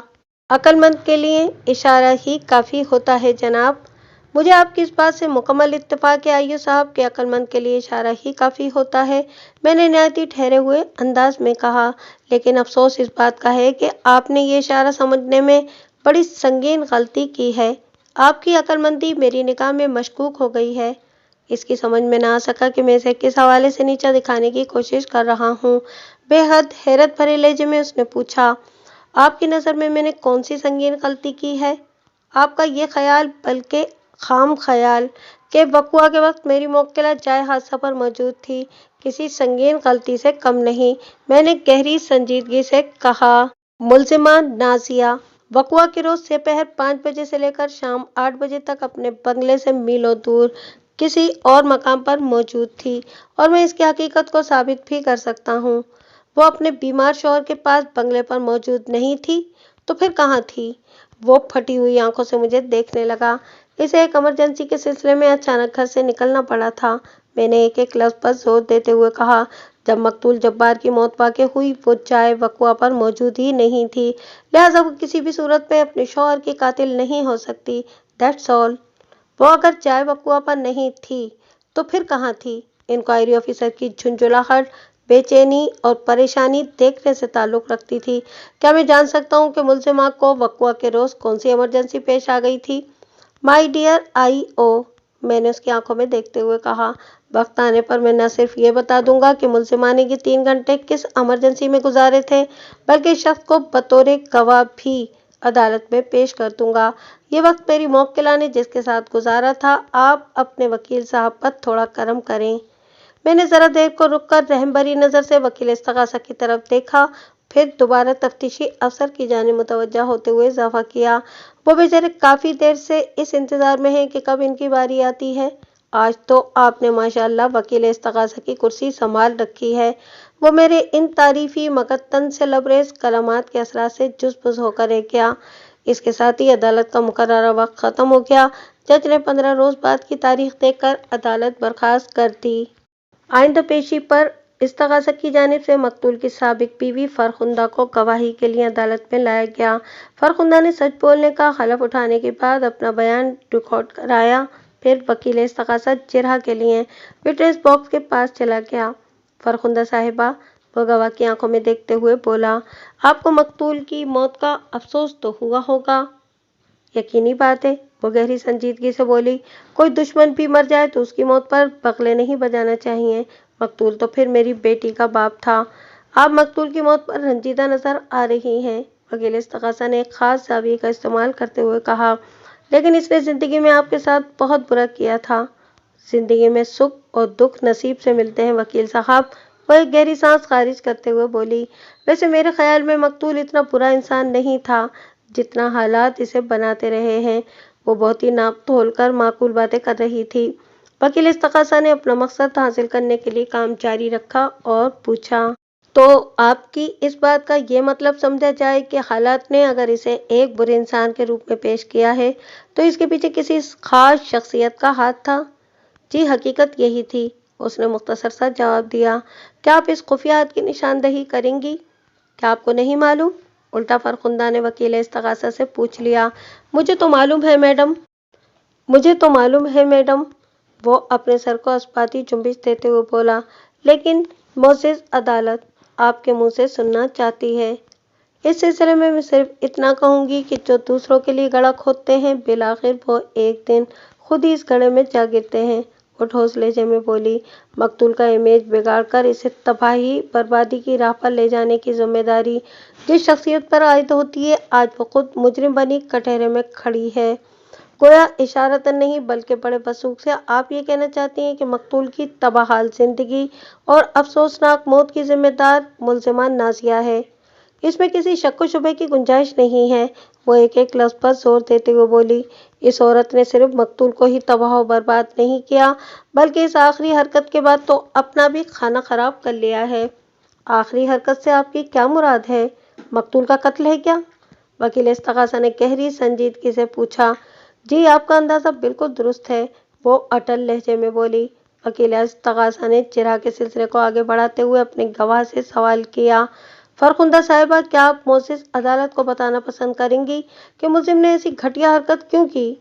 ये कोई ढका छुपा मामला नहीं जो मैं इसकी वजाहत करूं, गवाह ने ठहरे हुए लहजे में कहा। हालात और वाक़ियात आपके सामने हैं। ये सारा खेल दौलत की हविस में खेला गया है, और ऐसी हविस का जो अंजाम होता है वो भी आज सबके सामने है। इस्तगासा की एक अहम गवाह और मकतूल की साबिक बीवी बार बार मेरी मौक्किला को अपने शौहर का कातिल करार दे रही थी, लेकिन मेरी मौक्किला ये तमाम तकलीफदेह और अज़ियतनाक बातें सुनने पर मजबूर थी। किसी भी केस की समाअत के दौरान में मुलजिम की हैसियत एक मजबूर महज किसी होती है। इसे अपने खिलाफ हजारों किस्म की कड़वी कसीली बातों का जहर पीकर खामोश रहना पड़ता है। میری موکلہ نازیہ بھی ان لمحات میں یہی کر رہی تھی، تاہم میں بڑی توجہ سے وہ تمام اہم پوائنٹس اپنے ذہن میں محفوظ کرتا چلا جا رہا تھا جن پر بعد میں مجھے استغاثہ کے گواہ سے جرح کرنا تھی۔ جب تک وکیل استغاثہ اپنی گواہ کے ساتھ مصروف تھا، میں سوائے اپنی باری کے انتظار کے اور کچھ بھی نہیں کر سکتا تھا۔ وکیل استغاثہ نے بڑے معتدل انداز میں جرح کو آگے بڑھاتے ہوئے گواہ سے کہا، فرخندہ صاحبہ، میں سمجھتا ہوں کہ آپ کے ساتھ بڑی زیادتی ہوئی ہے۔ صرف میرے ساتھ نہیں، وہ زہریلے لہجے میں بولی، بلکہ میری بیٹی طاہرہ کے ساتھ ہوا ہے یہ ظلم۔ اس کے لیے زیادتی کا لفظ بہت چھوٹا اور بہت حقیر محسوس ہوتا ہے۔ وکیل استغاثہ کی اس جرح کا زیر سماعت کیس سے ڈائریکٹ کوئی تعلق نہیں تھا۔ وہ محض ان ماں بیٹی کو عدالت کے سامنے مجبور اور مظلوم ثابت کر کے معزز عدالت کے ساتھ ساتھ عوام الناس کی ہمدردیوں کو بھی ان کے حق میں ہموار کرنے کی کوشش کر رہا تھا، اور اس کوشش میں وہ بڑی حد تک کامیاب بھی نظر آتا تھا۔ فرخندہ صاحبہ، وکیل استغاثہ نے جرح کے سلسلے کو دراز کرتے ہوئے کہا، یقین نہیں آتا کہ کوئی شخص دولت کی ہوس میں تمام تر اخلاقی اور انسانی حدود کو بھی پھلانگ سکتا ہے، لیکن یقین کرنے کے سوا کوئی چارہ بھی نہیں۔ اس نے ڈرامائی انداز میں لمحاتی توقف کیا اور پھر اضافہ کرتے ہوئے گواہ سے پوچھا، آپ مقتول کی ذہنی بیماری کے بارے میں کیا کہیں گی؟ اس بیماری میں بھی اسی عورت کا ہاتھ ہے۔ فرخندہ نے انگلی کے اشارے سے نازیہ کی سمت اشارہ کرتے ہوئے بتایا، میں نے مقتول کی بیوی کی حیثیت سے ایک طویل عرصہ اس کے ساتھ گزارا ہے۔ میں سمجھتی ہوں اسے کسی بھی نوعیت کا کوئی دماغی مرض نہیں تھا۔ وہ ایک باہوش اور نارمل انسان تھا۔ دوسرے انسانوں کے ساتھ اس کا رویہ معتدل اور معقول رہا تھا۔ پھر کیا وجہ ہے کہ دوسری شادی کے کچھ ہی عرصے کے بعد ایک خطرناک دماغی مرض کا انکشاف ہوتا ہے اور 1 سال تک مختلف نوعیت کے علاج معالجے کے باوجود بھی وہ ختم ہو جاتا ہے، بلکہ علاج معالجے کو ناکام ہوتے دیکھ کر اسے ختم کر دیا جاتا ہے بدست خود؟ آپ ذرا اس امر کی وضاحت فرمائیں۔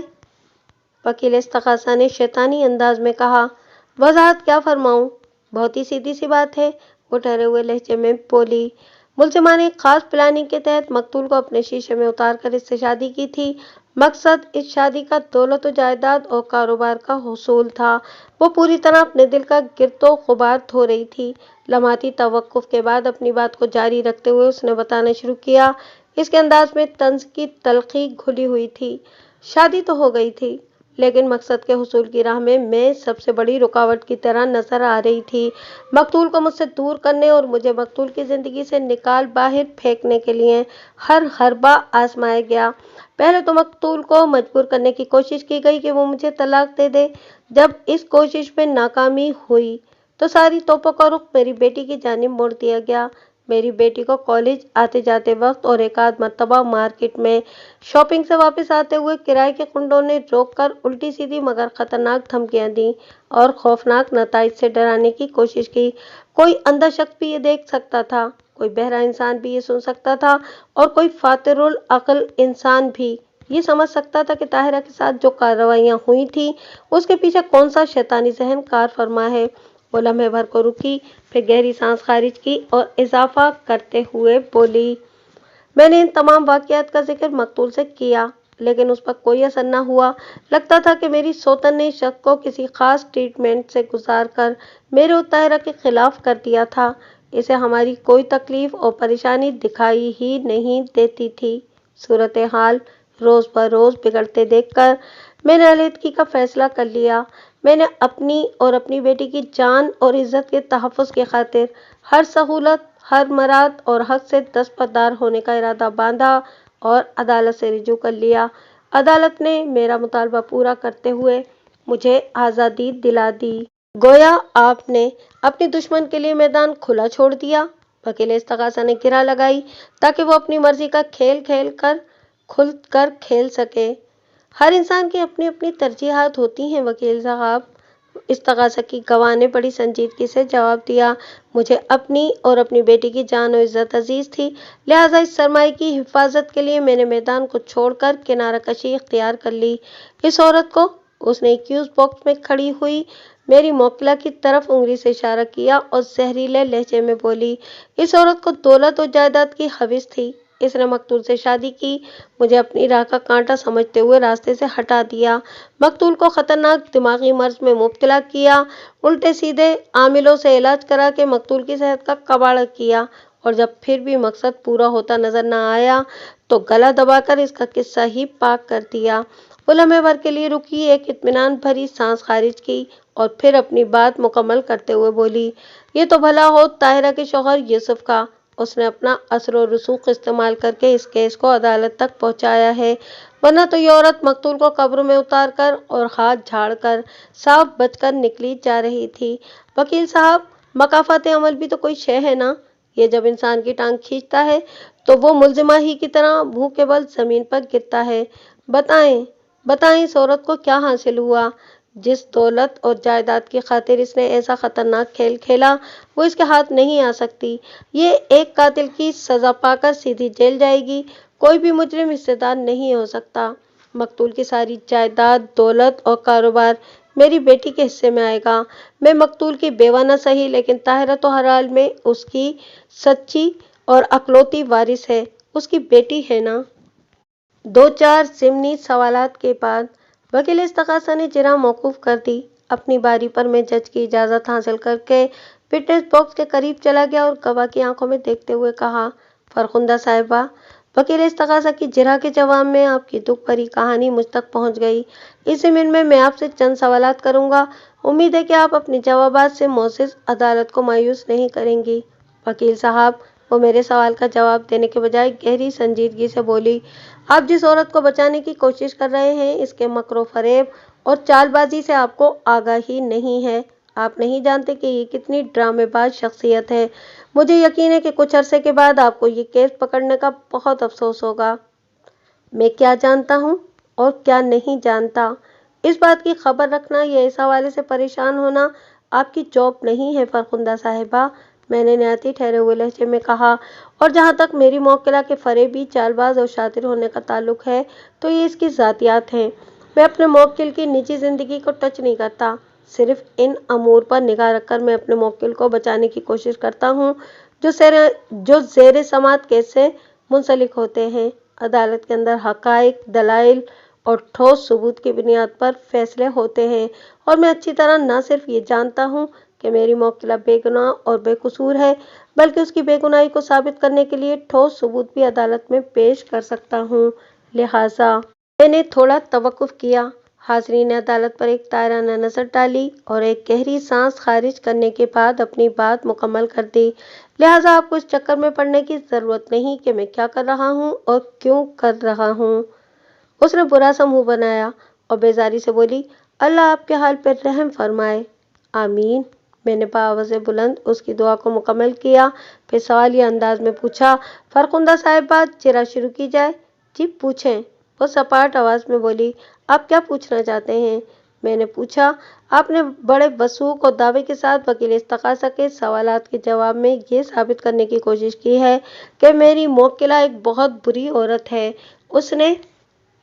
इसने गहरी साजिश के तहत आपको मकतूल की ज़िंदगी में से दूध की मक्खी के मानिंद निकाल बाहर फेंका और तमाम दौलत जायदाद पर काबिज होकर बैठ गई। इस कामयाबी पर भी उसके जज्बाए हविस की तस्कीन ना हुई और उसने अपने अज़ाइम की तकमील के लिए मुख्तलिफ हीलों वसीलों से मकतूल को दिमागी मरीज बना दिया ताकि इसकी तबई मौत का एक जवाज़ दुनिया वालों की नज़र में रजिस्टर हो जाए। 1 साल तक अपने बीमार शौहर की तीमारदारी और देखभाल करके उसने माशरे की हमदर्दियाँ भी समेट लीं और बिलाखिर उसका गला दबाकर अपनी देरीना ख्वाहिश को पूरा कर दिया। अगर आप ऐन वक्त पर मुतहर्रिक ना होती तो मुलज़िमा अपने मज़मूम अज़ाइम में कुल्ली तौर पर कामयाब हो चुकी होती। यही मौक़िफ़ है ना आपका? जी हाँ, वो अटल लहजे में बोली, हकीकत यही है। अगर आपका मौक़िफ़ यही है तो मैं बड़ी माज़रत के साथ कहूँगा, मैंने उसकी आंखों में देखते हुए तंज़िया अंदाज में कहा, ये बड़ा ही खोखला मौक़िफ़ है। जी, क्या मतलब है आपका? वो चौंक कर मुझे देखने लगी। मतलब साफ ज़ाहिर है, मैंने एक लफ्ज़ पर जोर देते हुए कहा। आपने अपने बयान और बादशाह वकील इस्तग़ासा की जिरह में जितने भी बुलंदोबांग दावे किए हैं, इनमें से किसी के हवाले से भी आपके पास कोई दस्तावेजी या वाक़याती ठोस सबूत नहीं है। आपकी दुख भरी कहानी बिल्कुल फिल्मी अंदाज में फिक्शन का मास्टरपीस मालूम होती है। इसके चेहरे पर नापसंदीदगी के तासुरात नमूदार हुए। फिर वो खासी जारहाना अंदाज में बोली, आखिर आप कहना क्या चाह रहे हैं? मैं ये कहना चाह रहा हूँ फरखुंदा साहिबा, मैंने उसके चेहरे पर निगाह जमाते हुए कहा। आपने मेरे मुवक्किला पर इल्ज़ाम आयद किया कि उसने एक सोची समझी साजिश के तहत आपको मकतूल की ज़िंदगी से निकाल कर बाहर फेंक दिया, जबकि ज़मीनी और अदालती हक़ाइक़ आपके दावे की नफ़ी करते हैं। मकतूल ने दूसरी शादी के बाद भी आपकी मराद, हकूक़ और सहूलियात में कोई कमी या तातुल पैदा नहीं होने दिया था। वो दोनों घरों के साथ मुमकिन हद तक इंसाफ करता रहा। मकतूल ने आपको तलाक नहीं दी, बल्कि आप अपनी मर्जी से खुला लेकर उसकी ज़िंदगी से हमेशा हमेशा के लिए निकल गईं। आपको अपनी अना और हर तरमी अजीज थी, अपनी बेटी ताहिरा का मुस्तकबिल नहीं। खुद गर्जी की इससे बड़ी मिसाल भला और कहाँ मिलेगी? खुला का फैसला मैंने ताहिरा के महफूज मुस्तकबिल की खातिर ही किया था। वो चीख से मुशाबा लहजे में बोली, वरना ये कमीनी औरत मेरी बच्ची को कुंडों से अगवा करवा के पता नहीं किस तारीख गड़े में फिकवा देती। ये सब मफरूज़े थे आपके बीमार जहन की पैदावार, मैंने तुर्की बतुर्की कहा, वरना आपके पास किसी भी दावे का कोई भी सबूत नहीं है। वो घूर कर मानदाना नज़र से मुझे तकने लगी। मैंने बावा से बुलंद अपना बयान जारी रखा। इसके बाद आपने ये भी दावा किया है कि मुलजिमान ने ही मकतूल को खतरनाक दिमागी मर्ज में मुब्तला किया था। मेरी मुवक्किला की जानिब से मकतूल के ट्रीटमेंट का मुकम्मल रिकॉर्ड, तमाम टेस्ट रिपोर्ट्स और नुस्खा जात के साथ अदालत में पेश किया गया है, और ये तमाम तर हक़ाइक़ केस फाइल में मौजूद हैं कि शहर के माहिरीन अमराज दिमाग ने मकतूल का इलाज किया और बवक्त मौत वो काफ़ी हद तक सेहतियाब हो चुका था। अगर मेरी मुवक्किला अपने शौहर की दुश्मन होती तो वो इसे बीमारी से सेहत की तरफ लाने की बजाय इसे इसके हाल पर छोड़ देती। इस दिमागी मर्ज के साथ वो मुआशरे में एक तमाशा बनकर रह जाता और किसी वक्त किसी भी तारीख कोने में उसकी इबरतनाक मौत वाक़ई हो जाती, जबकि ऐसा कुछ नहीं हुआ। जो हक़ाइक़ और शवाहिद सामने हैं, इनसे तो यही साबित होता है कि मेरी मुवक्किला अपने शौहर की सच्ची हमदर्द और मुखलिस जीवन साथी थी। उसे ज़िंदगी की आखिरी सांस तक अपने बीमार शौहर का साथ निभाया, जिसकी गवाही फैक्ट्री का एक एक वर्कर, मकतूल के पड़ोसी और सबसे बढ़कर वो डॉक्टर्स देंगे जिन्होंने इसका दिमागी इलाज किया था। यही तो इस औरत का कमाल है। ये खुद भी कुछ कम नहीं और बड़े बड़े आमिलों कामिलों से भी इसने ताल्लुकात इस्तवार कर रखे हैं। वो नफरत आमेज अंदाज में मेरी मुवक्किला को देखते हुए बोली, इसने पहले तो मकतूल को उल्लू का गोश्त खिलाकर अपना मुती और फरमाबरदार बनाया, फिर आमिलों कामिलों से तावीज़ गंडे करवा के उसे दिमागी आर्जे में मुब्तला किया, आखिर में डॉक्टरी इलाज करा के सबकी हमदर्दियाँ वसूल कर लीं। जब ये सब हो चुका तो फिर एक रोज़ उसका गला दबाकर उसकी कहानी को अंजाम तक पहुँचा दिया। ना चाहते हुए भी मेरे होंठों पर जहरीली मुस्कुराहट नमूदार हो गई। मैंने तंजिया लहजे में पूछा, मैडम फरखुंदा, ज़रा ये तो बताएं कि उल्लू का गोश्त कौन सी मार्केट में दस्तयाब है, ताकि लातादाद ख़वातीन का भला हो जाए और वह बीवियां जो हर जतन के बावजूद भी अपने शौहरों को मुट्ठी में नहीं कर सकती, वो इस गोश्त से इस्तेफादा कर सकें। ये तो आप अपनी मुवक्किला से ही पूछें, वो ज़हरखान लहजे में बोली। आमिलों कामिलों से इसी ने याराने गांठ रखे हैं, जो मुवक्किलात की मदद से उल्लू का गोश्त, मगरमच्छ का खून और शेरनी का दूध तक मंगवा लेते हैं। मैंने इसके तंज के जवाब में वक्त ज़ाया करना मुनासिब न जाना और ठहरे हुए लहजे में कहा, अपनी मुवक्किला से मैं इस बारे में ज़रूर पूछूंगा, लेकिन मुझे अफसोस के साथ ये कहना पड़ रहा है कि मेरी मुवक्किला को अपने शौहर का कातिल ठहराने के लिए अभी आपने जो एड़ी चोटी का जोर लगाया है, इसमें अदालती नुक्ता नज़र से ज़रा सा भी दमखम नहीं। जबकि मैंने लम्हाती तवक्कुफ करके एक गहरी सांस ली और मज़ीद कहा, जबकि अपनी मुवक्किला को बेगुनाह साबित करने के लिए मेरे पास ठोस शवाहिद मौजूद हैं, जो कि मैं सफाई के गवाह की शक्ल में पेश करने वाला हूँ। उसने जवाब में कुछ नहीं कहा और उलझन ज़दा नज़र से वकील इस्तग़ासा को देखने लगी। That's all your honour. इन अल्फाज के साथ मैंने अपनी चिरा मौकूफ़ कर दी। जज ने वकील इस्तग़ासा की तरफ देखते हुए इस्तफ़सार किया, आप कोई और गवाह पेश करना चाहेंगे? जनाब आली, इस्तग़ासा की आखिरी गवाह और इस केस की मुद्दई मकतूल की बेटी ताहिरा को आइंदा पेशी पर अदालत में गवाही के लिए बुलाया जाएगा, वकील इस्तग़ासा ने जवाब दिया। ठीक है। जज ने उस बात में गर्दन हिलाई, आप अगली पेशी पर मकतूल की बेटी ताहिरा को हाजिर करें। और आप, जज ने मेरी जानिब इशारा करते हुए इजाफा किया, बेग साहब, आइंदा पेशी पर आप सफाई के गवाह को भुगता दें ताकि इस केस का फैसला जल्द से जल्द हो सके। ओके योर ऑनर, मैंने सरे तस्लीम खम करते हुए कहा। जज ने आइंदा पेशी की तारीख देकर अदालत बर्खास्त करने का ऐलान कर दिया। The court is adjourned. मंजर इसी अदालत का था और गवाहों वाले कटहरे में मकतूल की बेटी ताहिरा खड़ी थी। ताहिरा का शौहर यूसुफ भी इस रोज़ अदालत में मौजूद था। ताहिरा इस्तग़ासा की आखिरी गवाह थी। वकील इस्तग़ासा ने इसे अपनी जगह से फारिग किया तो अपनी बारी पर मैं विटनेस बॉक्स के करीब चला गया। ताहिरा की उम्र 25 प्लस थी। वो एक खूबसूरत और हैंडसम लड़की थी। वकील इस्तग़ासा ने इससे तकरीबन वही सवालात किए थे जो इससे पहले ताहिरा की वालदा फरखुंदा से पूछे थे। ताहिरा ने भी कमोबेश अपनी वालदा से मिलते जुलते जवाबात दिए थे, लेकिन मैं इस्तग़ासा की गवाह को ज़रा मुख्तलिफ अंदाज में चेक करना चाहता था, लिहाजा उसके चेहरे पर निगाह जमाते हुए अपनी जिरा का आगाज़ किया। ताहिरा साहिबा, हम चंद मिनट के लिए माजी में झांकते हैं, अगर आपको कोई एतराज़ ना हो तो। जी, मुझे कोई एतराज़ नहीं, उसने मुख्तसरन जवाब दिया।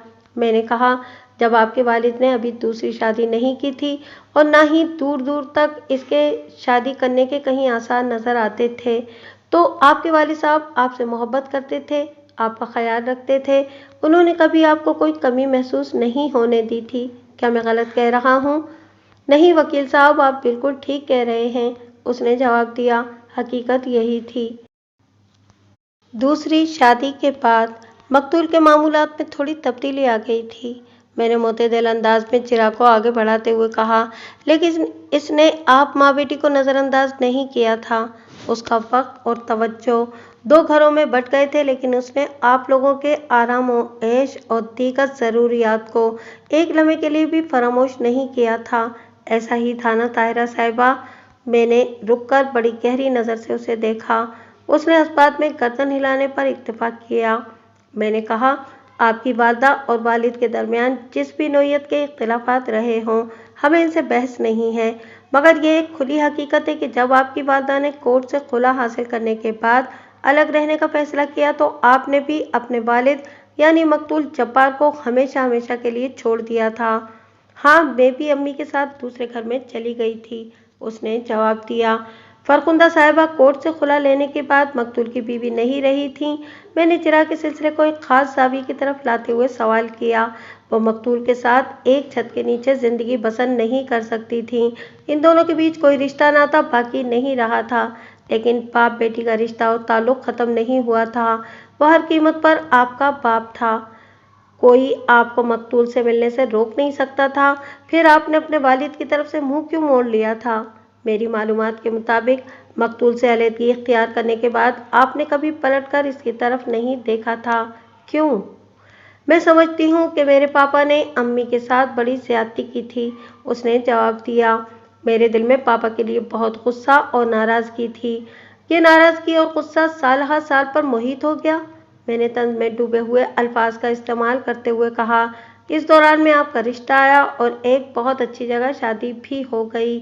मैंने लम्हा भर रुककर ताहिरा के शौहर यूसुफ की तरफ देखा और सिलसिला कलाम को जारी रखते हुए कहा, आपने और आपकी वालदा ने मकतूल को इस शादी में शमूलियत की दावत तो क्या इतला तक ना दी। जब आप मेके से रुखसत होकर ससुराल जा रही थीं तो एक लम्हे के लिए भी आपको अपने पापा की याद नहीं आई?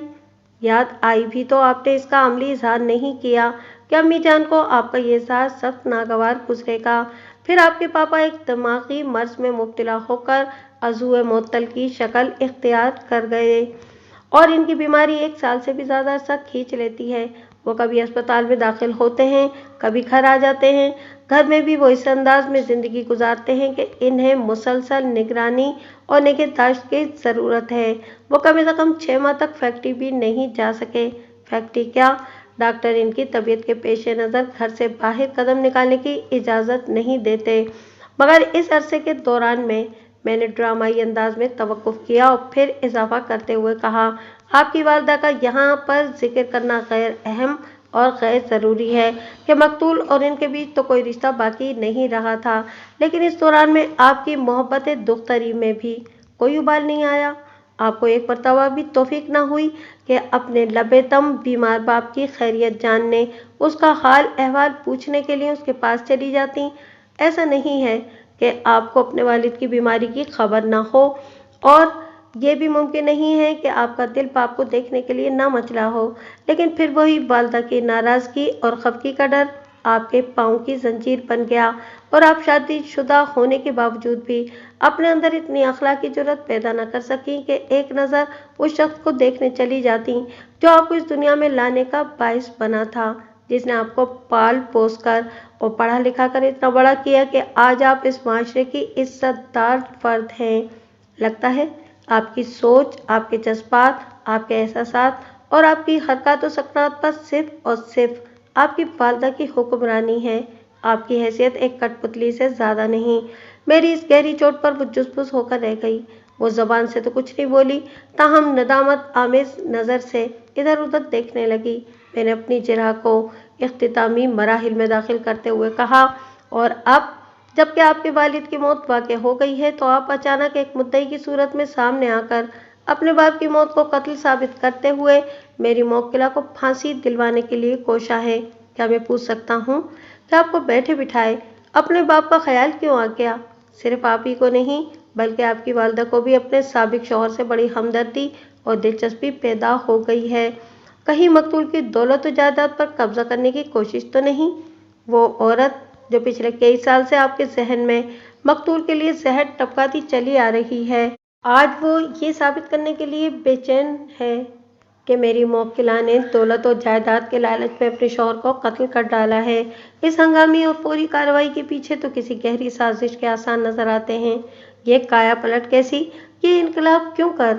میرے ان تیکھے اور نوکیلے سوالات کا اس کے پاس کوئی معقول اور مدلل جواب نہیں تھا، لہٰذا وہ گردن جھکا کر اپنے ہاتھوں کی انگلیوں کو دیکھنے لگی۔ میں اپنی جرح کے نتیجے میں عدالت کی جس جانب توجہ مبذول کرانا چاہتا تھا، اس مقصد میں 100% کامیاب رہا تھا، لہٰذا میں نے جج کی طرف دیکھتے ہوئے تیز آواز میں کہا، مجھے اور کچھ نہیں پوچھنا جناب عالی۔ جج تھوڑی دیر تک اپنے سامنے میز پر پھیلے ہوئے کاغذات کو دیکھتا رہا، پھر ایک پیڈ پر چند نوٹس لینے کے بعد اس نے مجھ سے کہا، بیگ صاحب، آپ صفائی کے گواہ کو پیش کریں۔ ٹھیک 1 منٹ کے بعد وٹنس باکس میں ملزم نازیہ کی فیکٹری کا جنرل مینیجر نظامی کھڑا تھا۔ میں نے آج خاص طور پر نظامی اور اس کے ایک پیر و مرشد کی عدالت میں پیشی کا اہتمام کیا تھا۔ مذکورہ پیر و مرشد عدالت کے کمرے کے باہر برآمدے میں موجود تھا۔ نظامی کی عمر 50 سال سے زیادہ تھی۔ وہ چھریرے بدن کا مالک ایک پستہ کامہ شخص تھا۔ اس نے میڈیم سائز کی داڑھی بھی رکھی ہوئی تھی۔ نظامی طویل عرصے سے نازیہ یعنی مقتول کی فیکٹری میں کام کر رہا تھا۔ مقتول جبار اس پر اندھا اعتماد کرتا تھا۔ جب جبار دماغی مرض میں مبتلا ہوا تو نظامی نے فیکٹری کے نظام کو اس ذمہ داری سے سنبھال رکھا تھا کہ نازیہ کو کسی قسم کی پریشانی نہیں ہوئی تھی۔ نازیہ بھی اپنے مینیجر کی تعریف کرتے نہیں تھکتی تھی۔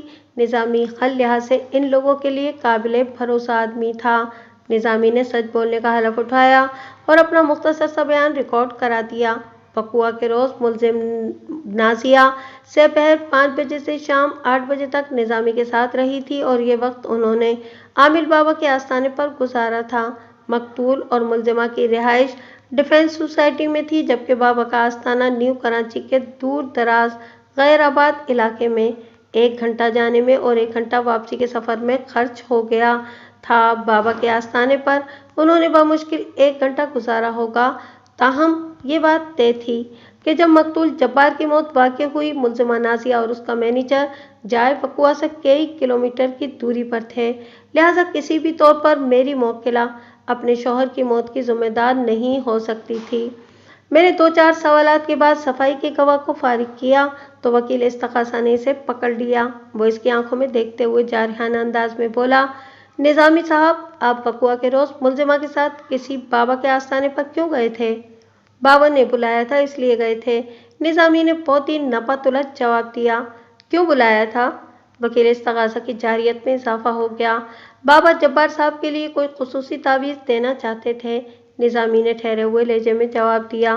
وہ ہفتے کا دن تھا اور بابا کے مطابق اس روز قمر اور عقرب بھی تھے۔ بابا نے مجھے فون کر کے بتایا کہ آج عصر و مغرب کے درمیان نازیہ بی بی کا ان کے آستانے پر پہنچنا بہت ضروری ہے۔ وہ نازیہ صاحبہ پر کوئی ایسا عمل کریں گے اور ایک تعویذ بھی دیں گے جس کے اثرات سے جبار صاحب بہت جلدی صحتیاب ہو جائیں گے۔ जब्बार साहब पहले भी बाबा के इलाज ही से ठीक हो रहे थे। चुनाचे में नाजिया साहिबा को लेकर बाबा के आस्थाने पर पहुंच गया था। तुम लोग कितने बजे घर से निकले थे? वकील इस्तगासा ने तेज लहजे में पूछा। इस वक्त दोपहर के 5 बजे थे। और तुम्हारी वापसी कब हुई थी? निजामी ने ठोस लहजे में जवाब दिया। जब हम लोग बंगले पर वापस पहुंचे तो शाम के 8 बज चुके थे। निजामी साहब, आपने ये नहीं समझना कि मोअज़्ज़िज़ अदालत आंखें बंद करके आपके बयान पर यकीन कर लेगी। वकील इस्तगासा ने धमकी आमेज अंदाज में कहा। अगली पेशी पर इस आमिल बाबा को आपके बयान की तस्दीक के लिए यहाँ बुलाया भी जा सकता है। जनाब, नेकी और पूछ पूछ, मैंने वकील इस्तगासा की तरफ देखते हुए कहा। मेरे फाजिल दोस्त, ऐसे नेक कामों में ताखीर मुनासिब नहीं होती। आमिल बाबा की गवाही के लिए आइंदा पेशी तक क्यों इंतजार किया जाए? अगर मोअज़्ज़िज़ अदालत का हुक्म हो तो मैं सिर्फ 1 मिनट के अंदर अंदर इसे यहाँ हाजिर कर सकता हूँ। वकील इस्तगासा ने हैरत भरे अंदाज में मुझे देखा। जज ने पूछा, बेग साहब, क्या आप ये कहना चाहते हैं कि वो आमिल बाबा इस वक्त अदालत के अहाते में मौजूद है? जी हाँ, मैंने इस बात में गर्दन हिलाई। जनाब आली, मैंने निज़ामी साहब के अलावा आमिल बाबा को भी अरेंज कर रखा है। मुझे यकीन था कि निज़ामी साहब के बाद आमिल बाबा की ज़रूरत भी पेश आएगी।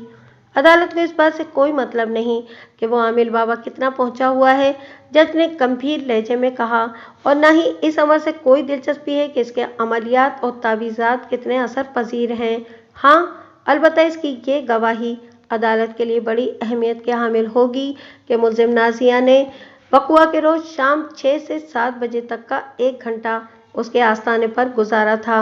इसकी गवाही से ये बात पाए सबूत को पहुंच जाएगी कि मुल्ज़िमा अपने शौहर की मौत में मुलव्विस नहीं।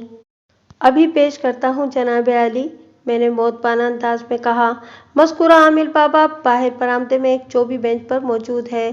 वकील इस्तगासा, इंक्वायरी ऑफिसर और जज ने बैक वक्त चौंक कर अदालत के दाखिली दरवाजे की सिमत देखा, जैसे वहां से आमिल बाबा नहीं कोई तूफान अंदर आने वाला हो। आइंदा पेशी पर अदालत ने मेरी मौक्किला नाजिया को बाइज्जत बरी कर दिया। पिछली तारीख पर निज़ामी की मुस्तनद गवाही और फिर आमिल बाबा के तस्दीकी बयान ने मेरी मौक्किला की पोजीशन इस केस में बिल्कुल साफ कर दी थी।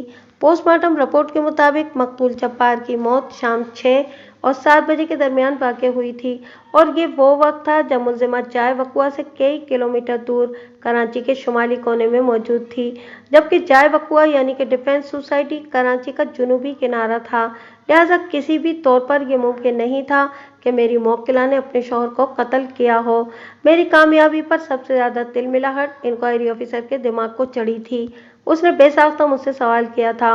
इस वक्त हम अदालत के बरामदे में खड़े थे। पोस्टमार्टम रिपोर्ट से वाज़ेह है कि जब्बार की मौत बहरहाल तबई नहीं, इसे गला घोंटकर मौत के घाट उतारा गया था। अगर ये कत्ल मुल्ज़िमा नाज़िया ने नहीं किया तो फिर जब्बार का कातिल कौन है? मैं तंज़िया अंदाज में मुस्कुराया और नहायती तीखे लहजे में कहा, माय डियर, मैं इस केस में वकील सफाई था। मेरा काम सिर्फ अपने मौक्किल की सफाई पेश करके इसे बाइज्जत बरी कराना था। मुजरिम कौन है, किसने कत्ल किया, क्यों कत्ल किया, इन सवालात के जवाबात तलाश करना तफ्तीशी अफसर की जिम्मेदारी होती है। मेरी इस कारी चोट पर आइयों ने घूर कर मुझे देखा तो आमिल बाबा ने रही सही कसर भी पूरी कर दी। उसने इंक्वायरी ऑफिसर की आंखों में आंखें डालकर गंभीर लहजे में कहा, ओ साहब बहादुर, ज़्यादा मत घुसो इस मामले में, अपने बीवी बच्चों पर ही रहम कर लो। क्यों? आइयो इस्तेजाबिया नज़र से आमिल को देखने लगा। ये जिन्नात वगैरह का चक्कर है। आमिल बाबा ने इधर उधर देखने के बाद आवाज़ दबाकर कहा, जन्नात? आयु के चेहरे पर जर्दी खंड गई। हाँ, आमिल बाबा की आवाज़ में एक अजीब सी पुरस्रारियत थी। तुम लोगों का कानून ऐसी बातों को नहीं मानता, इसलिए मैंने जज साहब के सामने जिक्र नहीं किया। वो लम्हे भर को सांस लेने के लिए रुका और फिर आयु के कंधे पर हाथ रखते हुए नसीहत आमेज अंदाज में बोला, इस केस से दूर हो जाओ। मैंने खुद बड़ी मुश्किल से जान छुड़ाई है। अगर नाजिया को मैंने तावीज़ के बहाने अपने आस्थाने पर नहीं बुलाया होता तो ये भी गई थी जान से। शायद जिन्नात जब्बार के साथ ही इसका भी काम तमाम कर देता। बात आई समझ में? हाँ, आइयो सरासीमा अंदाज में गर्दन हिलाते हुए बोला। फिर डरते डरते पूछ लिया, मकतूल से आखिर शाहिद जिन्नात की दुश्मनी क्या थी? पिछले दिनों, मतलब ये कि 3-4 साल पहले मकतूल ने अपनी फैक्ट्री में तोसी काम करवाया था। आमिल बाबा ने गहरी संजीदगी से बताया। इस जगह पर जिन्नात का एक कबीला आबाद था। इन बेचारों को बेघर होना पड़ा। अपने कबीले के बड़े जिन्नात के साथ होने वाली इस ज्यादती पर शाहिद जिन्नात का एक्शन लेना जरूरी हो गया था। अगर तुम्हें मेरी बात का यकीन नहीं है तो कातिल की तलाश में घुस जाओ इस केस के अंदर। एक दिन तुम भी शाहिद जिन्नात के हाथों गर्दन तुड़वा कर हराम मौत मरोगे। आइयो ने इसके बाद मजीद कोई सवाल नहीं किया और बकौले किसे दुम दबाकर एक तरफ निकल गया। नाजिया ने आमिल बाबा से तजस्सुस भरे अंदाज में पूछा, बाबा जी, क्या वाकई शाहिद जिन्नात ने जब्बार की जान ली है? नहीं, वो कतईयत से बोला, और ये बात तुम अच्छी तरह जानती हो। बाबा जी एक्टिंग कर रहे थे।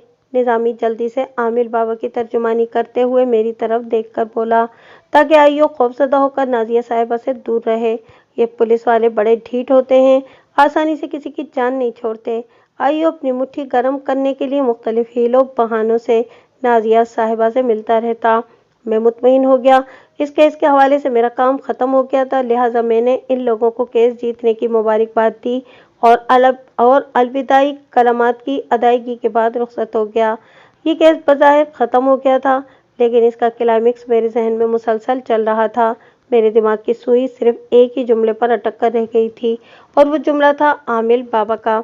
इस आमिल बाबा ने नाजिया से कहा था, और वो भी बड़े मायनाखेज और अटल लहजे में, नहीं, और तुम तो ये बात अच्छी तरह जानती हो, यानी जब्बार शाह को शाहिद जिन्नात ने नहीं मारा था, और ये बात नाजिया को अच्छी तरह मालूम थी। मगर कैसे? नाजिया ये कैसे जानती थी कि इसके शौहर को शाहिद जिन्नात ने नहीं कत्ल किया?